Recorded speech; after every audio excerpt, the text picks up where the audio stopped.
Up until now, we've been really focused on how style can make your writing clear. Clarity, again, is the most important thing, and you should worry about clarity before you worry about anything else. But I'm sure that's not what you think about when you think about style. You think about how style makes writing sound cool, how good style is a pleasure to read. I certainly think that writing in a pleasing way is important. Writing that is pleasant to read is impactful. It's what can take your style from clear to compelling. Let's start with one easy way to make your writing pleasant to read. It's called parallelism or parallel structure. I'd like to explain parallel structure to you in two ways. The first is the textbook grammar teacher way. This is the rule. It says that parts of a sentence that are doing the same thing or that match in importance should have the same grammatical form.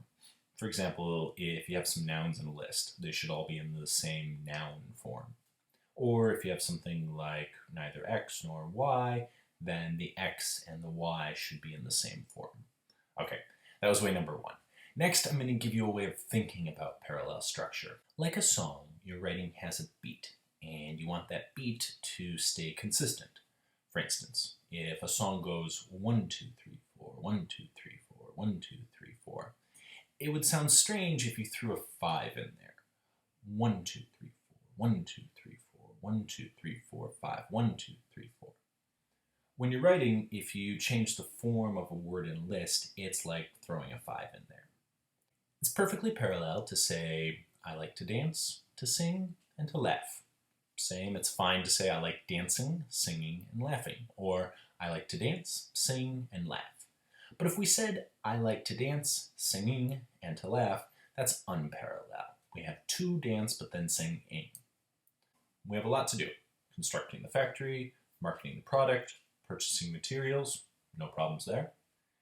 We have a lot to do. The construction of the factory, marketing the product, purchase of materials. Here the shun of doesn't match the ing in marketing.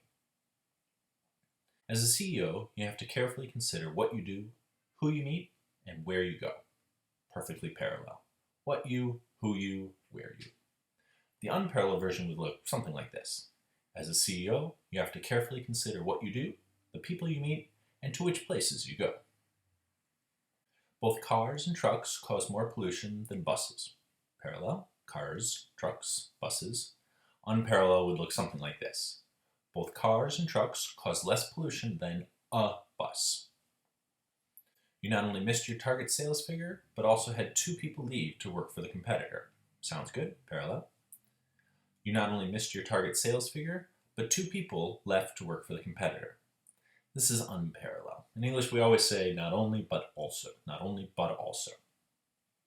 Okay, obviously there are a lot of examples to think about, and I'm not really trying to give you a full list here. I'm not a big fan of memorizing lists. I don't think people learn particularly well that way.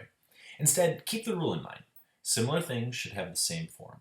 And remember the emotion behind parallelism. Your writing has a beat to it. When you keep that beat, you'll please the reader.